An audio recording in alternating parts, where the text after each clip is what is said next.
¿Realmente crees que Irán ha sido derrotado por el poder combinado de los Estados Unidos e Israel? Piénsalo de nuevo, porque tú y yo vamos a mirar de cerca lo que sucede en las sombras.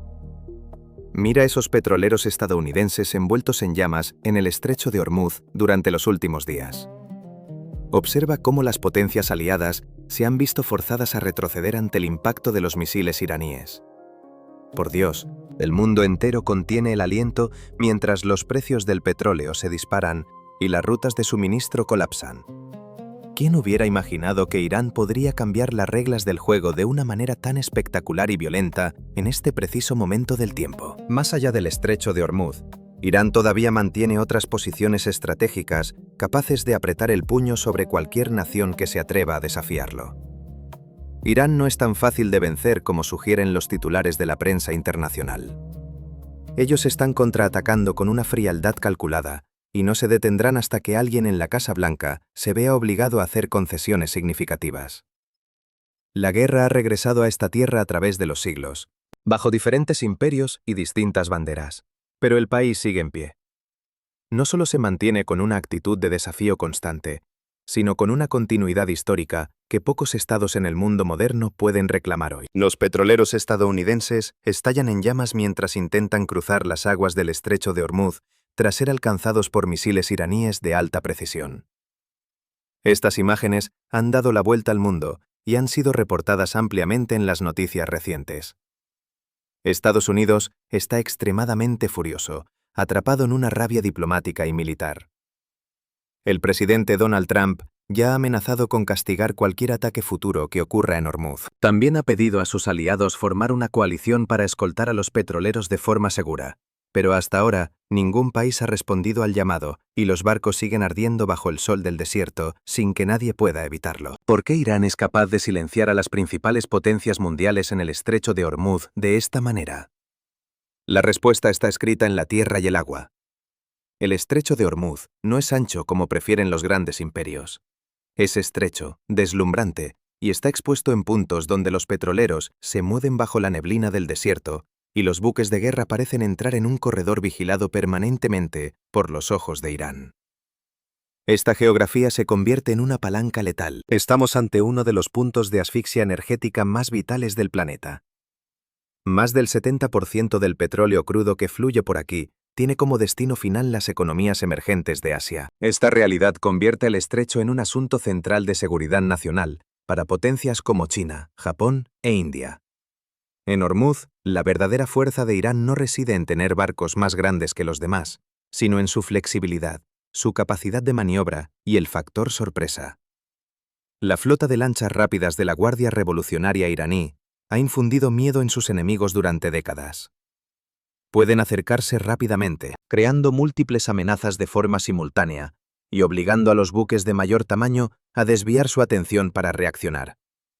Muchas de estas embarcaciones pueden transportar ametralladoras, cohetes e incluso misiles antibuque de corto alcance que son letales. Este es el arma de disuasión más eficaz que poseen, manteniendo en vilo incluso a las flotas occidentales que valen miles de millones de dólares. Bajo el agua, Irán también cuenta con minas navales, armas silenciosas capaces de paralizar por completo cualquier formación de transporte o escolta.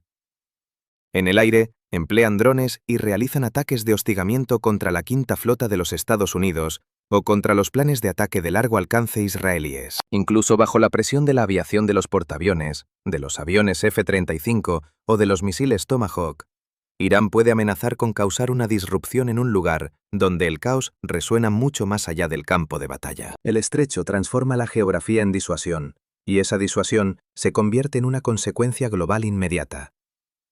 Aquí Irán puede obligar al mundo entero a inclinarse y hacer concesiones que antes parecían impensables. Sin embargo, el estrecho de Hormuz no es el único punto de apalancamiento geopolítico y militar que poseen. Todavía guardan otras posiciones estratégicas formidables. Las montañas Zagros son una de ellas. Las cordilleras de los Zagros se elevan en largos y oscuros pliegues a lo largo del oeste de Irán, formando una auténtica barricada de piedra y luz de invierno. Las crestas atrapan los últimos rayos del sol como si fueran metal opaco, mientras los valles tragan los caminos. En este lugar, hasta el viento se siente defensivo. En cualquier conflicto regional a gran escala, ese terreno le otorga a Irán una ventaja que muy pocos países poseen. Las montañas forman un vasto escudo interior entre los accesos expuestos del oeste y la meseta vital que se extiende más allá. El movimiento a través de este territorio se vuelve lento y pesado. Las columnas militares se fragmentan y las líneas de suministro se alargan peligrosamente. Sensores como los satélites de reconocimiento, los aviones tipo AWACS y los drones de vigilancia pueden observar desde lo alto, pero la roca, la sombra y el suelo roto pueden ocultar fácilmente lanzadores de misiles móviles y unidades de radar. Lo que parece vacío a simple vista, en realidad no lo está. El terreno está lleno de capas ocultas. Ninguna cadena montañosa como los Zagros puede resistir por sí sola el alcance de los Estados Unidos o la precisión de Israel. Pero en una guerra moldeada por la velocidad y el poder de ataque de largo alcance, el retraso mismo se convierte en una forma de resistencia. La geografía comienza a discutirle el paso al invasor. La prueba más clara del valor de las montañas Zagros se vio en las campañas del norte de 1983. En la Operación Amanecer 2, las fuerzas iraníes avanzaron alrededor de Jajomran, en el Kurdistán iraquí, y tomaron el control de las tierras altas. Aquella batalla mostró exactamente lo que el entorno de los Zagros podía hacer contra un ejército convencional.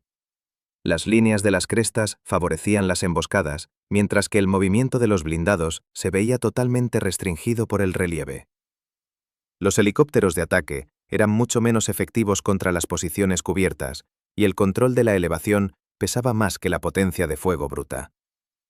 Incluso el contraataque de Irak luchó desesperadamente contra el terreno sin éxito. Era la piedra contra la presión y el silencio contra el choque.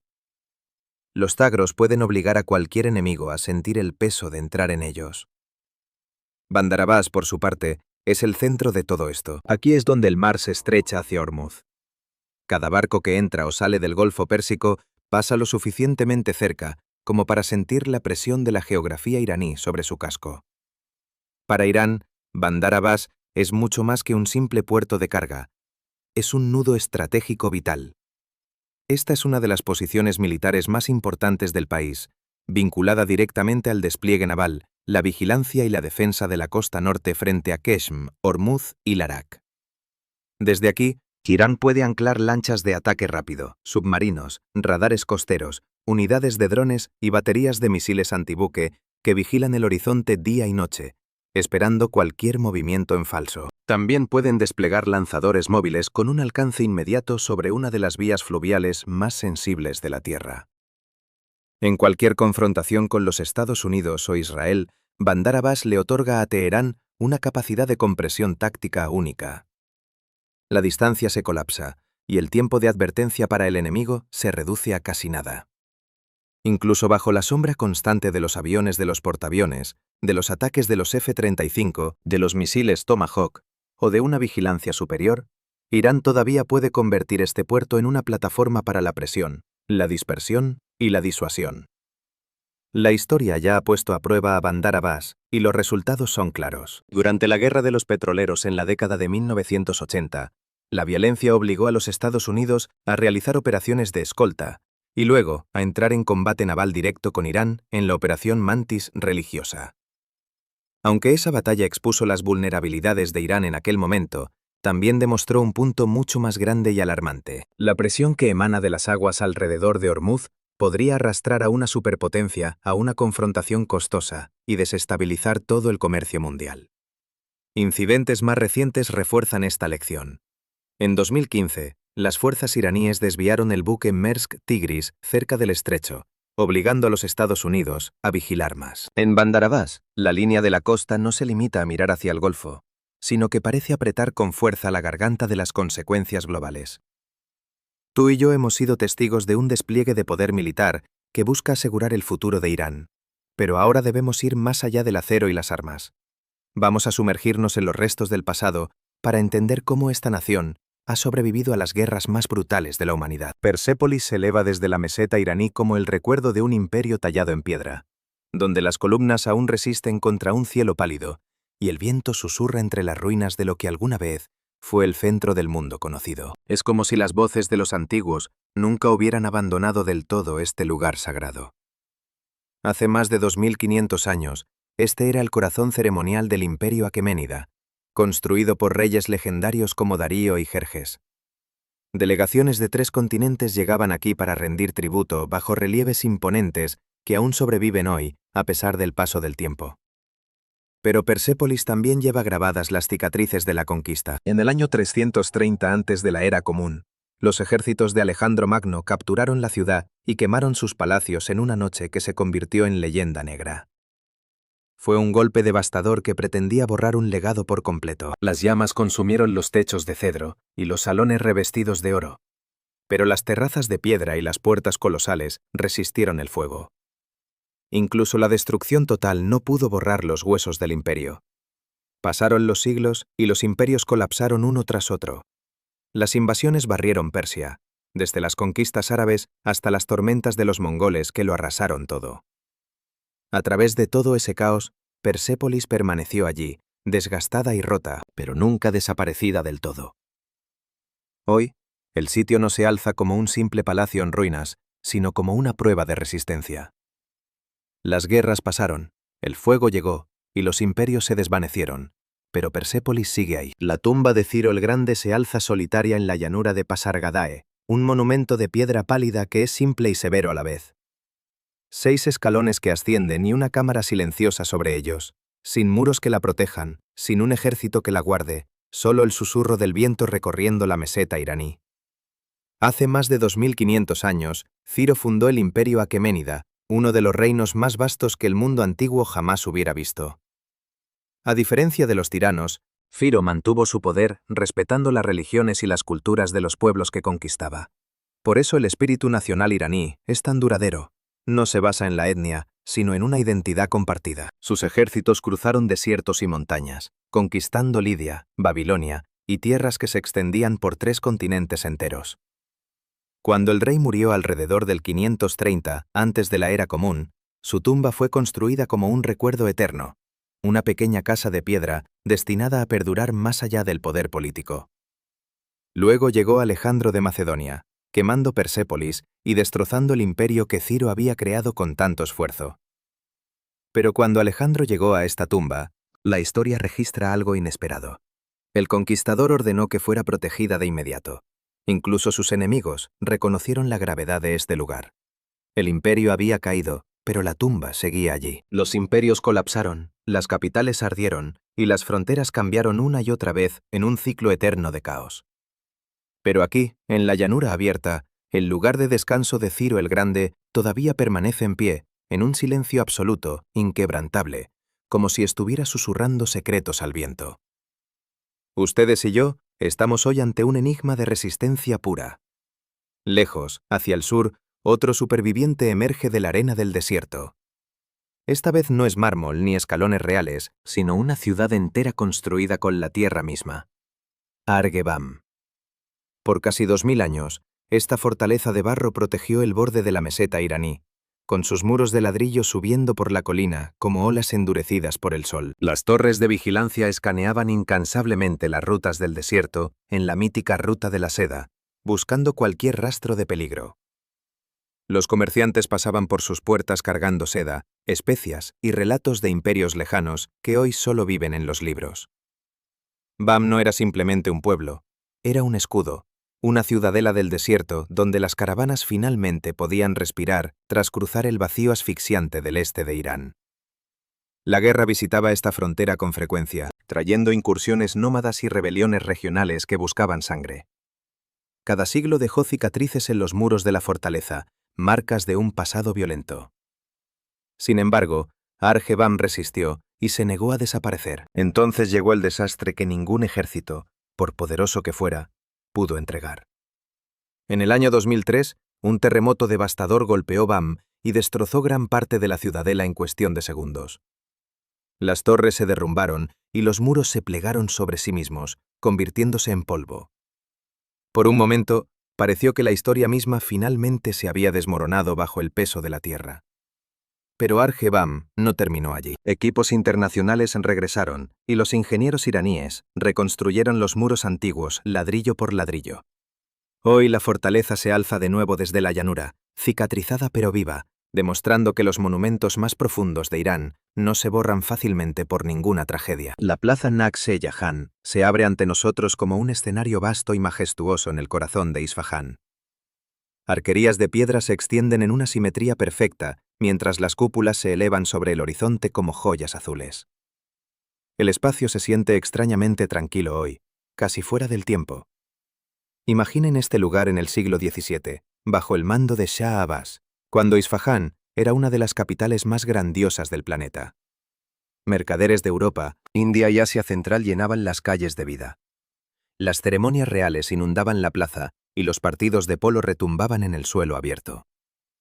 Las mezquitas surgían como constelaciones de color azul profundo, irradiando un poder absoluto. Nag-e-Jahan demuestra que los iraníes sabían perfectamente cómo operar una sociedad autosuficiente, resistiendo las presiones económicas externas mediante controles internos sofisticados. Pero los imperios rara vez permanecen en calma por mucho tiempo, y el destino tenía otros planes preparados. En 1722, las fuerzas afganas asaltaron Isfahán tras un asedio brutal que destrozó el estado safávida hasta sus cimientos. La capital cayó, y el caos se extendió como una plaga por toda la ciudad. Sin embargo, incluso en la derrota más amarga, la plaza Nag-e-Jahan sobrevivió. Sus arcadas resistieron el colapso de una dinastía que alguna vez gobernó gran parte del Medio Oriente, esperando su próximo capítulo. Siguieron guerras civiles, el dominio qajar y la presión constante de potencias extranjeras como Rusia y Gran Bretaña. A través de cada cambio de poder, la plaza permaneció como el corazón simbólico de la Isfahán actual. Nag-e-Jahan todavía conserva ese vasto silencio bajo sus cúpulas turquesas, un testigo mudo de la ambición humana. Las dinastías desaparecieron, los ejércitos marcharon y los reinos se fracturaron, pero la plaza perduró, cargando la memoria de una civilización que se negó a desvanecerse. Quizás se pregunten si Irán supera las guerras solo por su fuerza militar, pero eso no es suficiente. Hay otro pilar aquí, una fuerza espiritual forjada por una fe y una sabiduría milenarias. El Yaz Atash Beram no busca abrumar la vista, sino que la captura con su serenidad. Una fachada discreta, un estanque de aguas quietas y una llama eterna protegida tras un cristal. En la ciudad desértica de Yaz, donde el calor aprieta contra los muros de barro y las torres de viento cortan el cielo, este templo habla con una fuerza diferente. Durante siglos, Yaz fue uno de los últimos baluartes de la vida zoroastriana en Irán. Tras la conquista árabe, cuando el viejo orden imperial se derrumbó y las comunidades se dispersaron, Yazd resistió como un santuario donde la memoria aún podía practicarse. Fue un lugar donde la tradición se guardó para ser entregada a la siguiente generación con orgullo. El fuego que se guarda aquí es venerado como un Atash Beram, el grado más alto de fuego consagrado. Esta llama ha ardido continuamente desde el año 470 hasta el presente, sobreviviendo a invasiones y al largo proceso de islamización del país. Es una evidencia tangible de la continuidad de la civilización persa a través de las edades. Esta llama es el símbolo vivo del zoroastrianismo, una de las religiones más antiguas de la humanidad, fundada por el profeta Zoroastro. Para entender a Irán, debemos entender este fuego. No es solo calor, es la prueba de que el alma de este pueblo posee una chispa que ninguna tormenta histórica ha podido apagar en más de 1500 años de historia. La ciudad de Yaz es, por sí misma, una obra maestra de supervivencia en un terreno hostil. Los Qanats extraían agua de las entrañas de la tierra y los Badgirs atrapaban el aire para refrescar los hogares. Los muros de tierra almacenaban el frescor y desafiaban el sol abrasador del desierto. La fe sobrevivió aquí no solo por la creencia, sino porque aprendieron a vivir donde otros se habrían rendido. El espíritu y el diseño se convirtieron en una sola disciplina de resistencia. Eso es lo que arde en Yaz Atash Beram incluso ahora. Es más que un ritual. Es el genio obstinado de una civilización que se negó a morir y aprendió a hacer que la resistencia se sintiera como algo sagrado ante los ojos del mundo. Las torres del silencio se elevan sobre Yaz como pensamientos desnudos que miran fijamente al cielo. Sin ornamentos, sin refugio, solo piedra, viento y la lógica austera de una fe que decidió no ocultar la muerte. En la luz del desierto, las torres se sienten severas, pero no están vacías, están llenas de una disciplina antigua. Para los zoroastrianos, Los muertos no podían contaminar la tierra, el agua o el fuego. Así, el cuerpo era llevado hacia arriba, al silencio absoluto, donde el sol y las aves completaban lo que el ritual había comenzado. Era una teología de la contención, una geometría moral tallada por los elementos sagrados, una tradición que sobrevivió a conquistas y cambios religiosos. La propia Yad sobrevivió dominando el arte de la escasez extrema. Los Kanats dibujaban agua a través de la tierra y los Badgirs atraían el aire fresco hacia los patios interiores. La misma civilización que aprendió a convivir con el calor, la sequía y la distancia física, también aprendió cómo preservar sus creencias sin hacer ruido. Sistemas silenciosos, hábitos precisos, supervivencia a través del diseño inteligente. Esa es la verdadera potencia de estas torres en la actualidad. Nos muestran un Irán que no resistió únicamente mediante la fuerza, sino que perduró a través del ritual, la adaptación constante y un orden interno que parece inmune al caos exterior, que siempre amenaza con devorarlo todo. Una fe que pudo sobrevivir a los imperios y una inteligencia capaz de hacer habitable el desierto más árido. La mezquita Nasir al-Mulk no entra en los ojos de golpe, sino que llega en fragmentos. Azulejos rosados, madera tallada y una luz de colores que rompe contra el suelo como si fuera cristal derramado. Estamos en Shiraz, una ciudad celebrada como uno de los corazones culturales de Irán. Esta mezquita se siente como una reunión de memoria, oración y artesanía pura. Construida a finales del siglo XIX, durante la era Qajar, es famosa por su sala de oración occidental, donde las ventanas de oriel dispersan la luz de la mañana en tonos rojos, azules, dorados y verdes en un baile de colores. Pero el verdadero poder aquí no es solamente visual, es algo comunitario. Manos humanas dieron forma a este lugar. Artesanos moldearon cada azulejo y carpinteros ajustaron las celosías. La adoración ha regresado temporada tras temporada para mantener vivo el significado dentro de la piedra. Aquí, la fe no es algo abstracto, es algo compartido. Eso es fundamental en Irán. Gran parte de la resistencia de la nación proviene de este matrimonio entre la devoción y la cultura. Es poesía junto a la oración, belleza junto a la disciplina. En Nasir al-Mulk, la religión no está separada de la vida diaria, sino que une a las personas en un lenguaje emocional común que sobrevive a los disturbios históricos. Así, la mezquita perdura como algo mucho más grande que una simple obra maestra. Es un retrato de la fuerza iraní. No es ruidosa, sino radiante, ordenada y profundamente colectiva. Aquí, la luz se transforma en fe, y la fe se convierte en un vínculo que ninguna tormenta puede romper fácilmente. Desde la luz de la mezquita Nasir al-Mulk, nuestro camino en Shiraz nos lleva de forma natural hacia otro santuario. Esta vez no hay cristales tintados, sino lenguaje y memoria. Acompáñenme ahora a la tumba de Jafez, que nos espera bajo los árboles y el cielo abierto.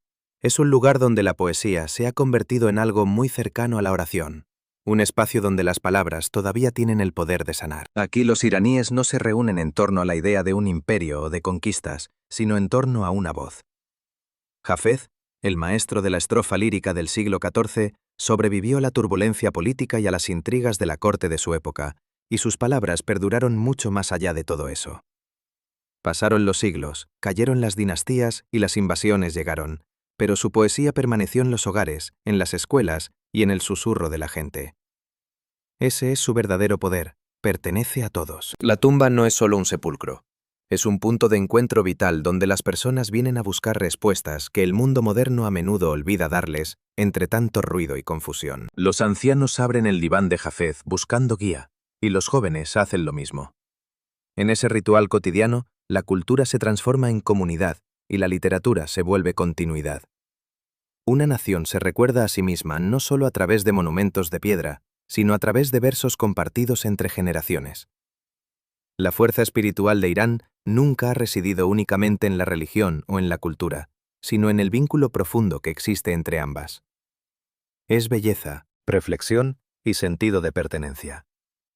En la tumba de Hafez, la nación se reúne en torno a palabras que todavía ofrecen consuelo, dignidad y un compañerismo interno que ha demostrado ser más fuerte que cualquier ejército invasor. Tras explorar el poder militar y los pilares culturales, vamos a sumergirnos ahora en los paisajes naturales más impresionantes. Estas son maravillas que perdurarán para siempre, con una vitalidad que escapa al control humano. El cañón de Chaco no parece formado solo por el tiempo, parece tallado por una paciencia tan inmensa que terminó convirtiéndose en poder puro. Los muros se cierran como cortinas de piedra y el pasaje se estrecha. La luz se desliza en láminas delgadas antes de desaparecer en las sombras. Cada superficie es antigua y cada silencio se siente ganado. Estamos ante una fuerza que no necesita ejércitos para imponer su respeto, algo que simplemente es y será por siempre. El agua encontró una debilidad y regresó una y otra vez para reclamar su territorio. Con una paciencia que nosotros apenas podemos comprender, fue tallando surcos profundos en la piedra, vaciando cámaras secretas y puliendo corredores tan estrechos que parecen haber sido diseñados por una inteligencia superior. Resulta casi perturbador ver una precisión tan absoluta en algo natural, pero esa es la verdadera maravilla que estamos investigando hoy. La naturaleza no necesitó de imperios, ni de monumentos grandiosos, ni de un solo testigo para crear esto. Solo requirió tiempo. Y es precisamente el tiempo lo que separa este lugar de los conflictos ruidosos de la humanidad. Mientras las guerras estallan y los ejércitos marchan borrando fronteras, Chacú permanece fuera de esa fiebre. El viento sigue entrando por las grietas, la sal se aferra a las paredes, y el cañón simplemente no recuerda las victorias de los hombres. A este lugar no le importa quién gobernó el último siglo, ni qué bandera ondea sobre la superficie. Sigue convirtiéndose en sí mismo, ajeno a nuestra cronología. En la isla de Keshm, dentro del domo de sal de Namakdan, la naturaleza continuó su labor silenciosa mucho después de que los reinos de arriba surgieran y se desvanecieran en el olvido. Entrar en la cueva de sal de Namakdan se siente menos como visitar un sitio geológico y más como presenciar una decisión lenta y deliberada tomada por las entrañas de la tierra. Vetas blancas de sal recorren la oscuridad absoluta, donde los cristales atrapan la luz mínima para luego soltarla en destellos fantasmales. Las paredes brillan como si fueran agua congelada en el tiempo. Aquí nada se hizo con prisa. Gota a gota, la presión abrió la piedra hasta convertirla en una de las cuevas de sal más extraordinarias de todo el planeta Tierra. La cueva de sal de Namakdan tiene la reputación de ser el sistema de este tipo más largo jamás descubierto en el mundo entero. Ningún ejército construyó estos pasadizos, ni ningún emperador los reclamó como propios. Fue el tiempo el único arquitecto que trabajó aquí. El sistema se formó mediante un proceso donde el agua disolvía la sal y otros minerales depositados bajo la superficie, creando canales intrincados que parecen venas terrestres. Es fascinante notar que este proceso fue más intenso durante los raros periodos de lluvias torrenciales en el área del monte Sodom, una región que apenas recibe unos 50 milímetros de agua al año. Es por esa escasez que la cueva se siente eterna, como si cada gota hubiera sido aprovechada al máximo para esculpir este laberinto que desafía nuestra comprensión del espacio y la duración. Usted y yo vamos a analizar estas pistas para entender este enigma geológico. De manera silenciosa y sin descanso, la sal se acumula, el agua regresa, y la oscuridad preserva su propia paciencia inagotable. Incluso cuando los conflictos sacuden el mundo de arriba, este silencio subterráneo continúa con su labor ancestral, totalmente indiferente a las victorias y libre de cualquier ambición humana. La Tierra no compite con nosotros, simplemente nos sobrevive. Al salir de las cámaras ocultas de Namakdan, el paisaje de Keshm se abre hacia algo todavía más extraño y expuesto a los elementos. El Valle de las Estrellas no brilla bajo tierra, sino que se alza desafiante bajo el cielo abierto. Es un lugar pálido, cortado por el viento y con una apariencia que parece pertenecer a otro mundo, donde el suelo ha sido moldeado por manos invisibles que no obedecen a las leyes de la arquitectura convencional que nosotros conocemos en nuestras ciudades modernas. Sus acantilados y pilares parecen haber sido capturados en el instante justo después de la creación, cuando la Tierra todavía no decidía qué forma definitiva quería conservar. Sin embargo, sabemos que este lugar no nació en un solo momento de inspiración. Se hizo con una lentitud casi desesperante para el ojo humano. La lluvia buscó grietas minúsculas en la roca, y el viento regresó una y otra vez para ensancharlas con su aliento persistente. El agua talló canales, torres y pasadizos tan angostos que parecen laberintos diseñados para perderse. Los lugareños le dieron un nombre tocado por el mito, creyendo que una estrella caída había marcado la tierra con su impacto. La explicación científica es más silenciosa, pero no menos hermosa. es el resultado de la erosión repetida durante un tiempo inmenso. En el Valle de las Estrellas, los muros de piedra no tienen prisa por cambiar. La piedra no discute con el viento, simplemente se queda ahí, transformándose tan despacio que el cambio empieza a parecerse a la eternidad misma. Por encima de estos muros tallados, bajo el cielo inmenso de Keshm, la naturaleza se percibe más antigua que el miedo y mucho más calmada que la propia historia escrita. La vida humana se mueve a una velocidad frenética, igual que nuestros conflictos, pero la naturaleza trabaja con un ritmo distinto, uno más profundo, denso y paciente. Sigue dando forma al mundo mucho después de que el ruido de las batallas haya pasado a los libros de historia. El desierto de Lut no da la bienvenida a la vida fácilmente, más bien la pone a prueba de forma brutal. El calor presiona sin ninguna misericordia, mientras el viento recorre la piedra negra y los salares, moldeando esos vastos yardangs que parecen pasillos infinitos hechos de arena y roca. En el corazón de este desierto, la supervivencia parece una idea casi imposible de ejecutar.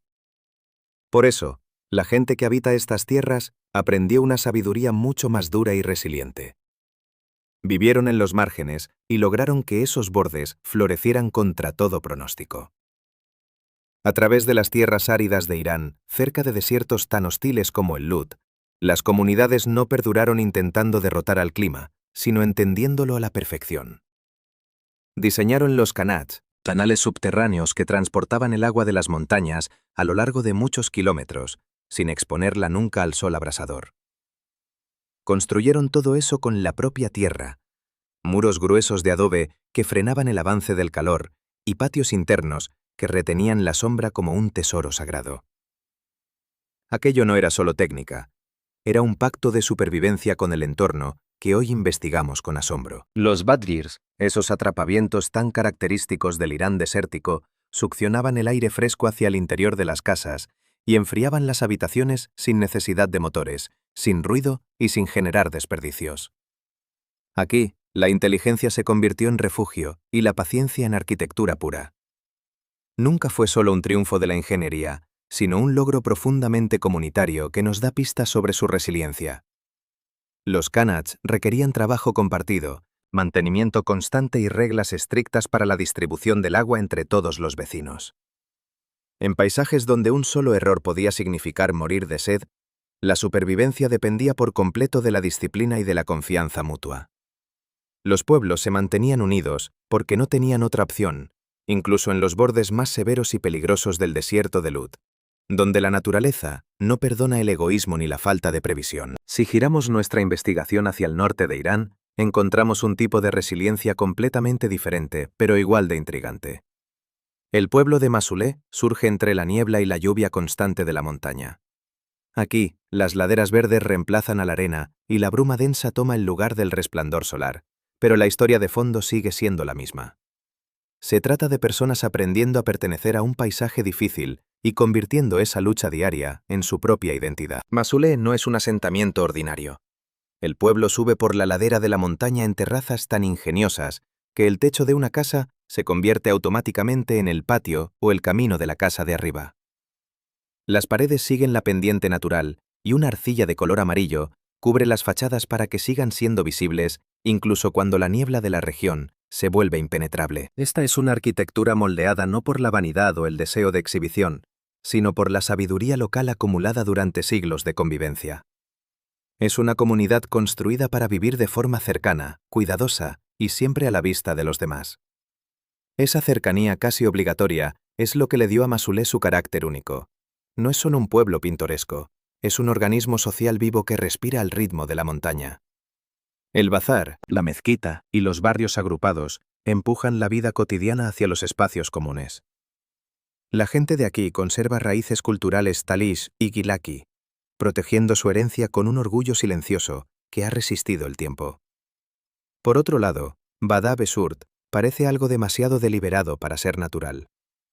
Sus terrazas de travertino, formadas cuando el agua mineral llega a la superficie y se enfría, crean depósitos que parecen escalones tallados por una mano gigante. Esos escalones bajan por la ladera de la montaña como piscinas naturales dispuestas en capas de color naranja, oro y blanco mineral, que atrapan la luz en un silencio absoluto. Pero esta belleza no se diseñó de la noche a la mañana, Fue construida por la química, la presión y el paso de los milenios. En Bada-Besurt, 2 manantiales distintos alimentan el sistema, cada uno con una personalidad química diferente que hemos podido identificar. Uno de ellos es altamente salino, mientras que el otro transporta agua rica en hierro, cuyos sedimentos oxidados ayudan a producir esos tonos rojos y amarillos tan impactantes que vemos hoy ante nosotros. Lo que a simple vista parece agua estancada es en realidad el borde visible de un proceso geológico que nunca se detiene. Es un misterio que se revela ante nuestros ojos si nos detenemos a observar la paciencia con la que opera el planeta. Con el paso de los siglos, cada delgada película de mineral se endureció para recibir a la siguiente en un ciclo interminable. Piscina por piscina, borde por borde, los cambios diminutos se acumularon hasta formar esta escalera de piedra. Algunas capas se formaron como sedimentos blandos antes de solidificarse por completo, mientras que otras se desarrollaron como costras y microterrazas moldeadas por la velocidad del flujo, la evaporación y el equilibrio constante entre la química del agua y el aire libre. Eso es lo que hace que Bada-Besurt sea un sitio tan poderoso para nuestra investigación. Es un registro vivo de la Tierra, trabajando con una calma absoluta a través del agua mineral y la gravedad de la montaña. Nos demuestra que incluso las fuerzas más silenciosas e invisibles pueden dejar atrás la arquitectura más profunda y duradera, mucho más que cualquier edificio construido por la mano del hombre. El monte Damavand se alza sobre el norte de Irán como la línea final de un gran poema épico que todavía no ha terminado de escribirse. La nieve descansa eternamente en su cono perfecto, mientras las nubes se agrupan y se alejan siguiendo los caprichos del viento. Desde la cordillera de Alborz, esta cumbre volcánica se mantiene apartada de todo lo demás, elevándose por encima de cualquier otra cima circundante, como si la Tierra misma hubiera decidido levantar un último monumento hacia el firmamento. Es el punto más alto de todo Irán, un estratovolcán ancestral moldeado por la lava, la ceniza y las profundas tensiones tectónicas que levantan las montañas a su alrededor. Observar su grandeza nos hace sentir pequeños, pero al mismo tiempo nos conecta con la fuerza bruta de un mundo que estaba aquí mucho antes que nosotros, y seguirá en pie cuando todos nos hayamos ido. La presencia de azufre cerca de la cumbre es una pista clara del fuego que todavía late bajo su larga historia, mientras que la nieve permanente suaviza la geometría dura de la roca y el cráter. El Damavand no es solo inmenso, es un lugar completo, una montaña que se siente violenta en su origen volcánico, pero profundamente serena en su presencia actual. Por eso es el sitio adecuado para terminar este viaje a través de los secretos de Irán. Después de cruzar desiertos, ruinas, santuarios, cañones y cuevas de sal, el Damavand reúne a todo el país en una sola imagen final, compuesta de altura, silencio y una vastedad que sobrepasa nuestra mirada limitada. Es el testigo silencioso de todo lo que ocurre debajo, una torre de vigía natural que ha visto pasar imperios enteros sin inmutarse ni un solo milímetro, mientras el mundo exterior seguía su curso caótico. Sus laderas vigilan bosques, llanuras y horizontes lejanos, recordándonos que Irán no es un solo paisaje, sino un mundo entero de ellos que se abren hacia arriba. A lo largo de esta investigación, el país nos ha revelado mucho más que simples monumentos. Los Zagros extendiéndose hacia Ormuz, desiertos que enseñaron disciplina a los hombres y ciudades moldeadas por la adaptación pura. Santuario, mezquitas y tumbas han mantenido viva la memoria colectiva incluso cuando los imperios caían uno tras otro. Irán es una civilización sostenida por sus montañas, por sus rituales y por una cultura que ha sobrevivido a conquista tras conquista sin llegar a perder nunca su esencia más íntima. Usted y yo hemos visto cómo la resistencia no siempre es gritar, a veces es simplemente permanecer, igual que la piedra y la sal que hemos estudiado hoy.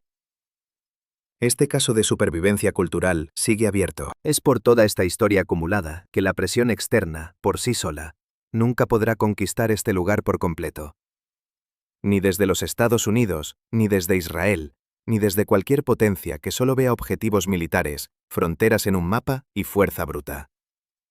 Lo que se mantiene en pie aquí es mucho más antiguo que cualquier rivalidad moderna o conflicto geopolítico de turno. Si usted quiere seguir explorando conmigo estos lugares donde la naturaleza y la historia todavía hablan con sus propias voces únicas, por favor, suscríbase a Planet Vista 4K y acompáñenos en nuestras próximas expediciones por el mundo. Es un viaje que apenas comienza, y todavía quedan muchos misterios por desenterrar en los rincones más remotos de la Tierra. Muchas gracias por su atención, y nos vemos muy pronto en el próximo capítulo de esta historia que estamos construyendo juntos.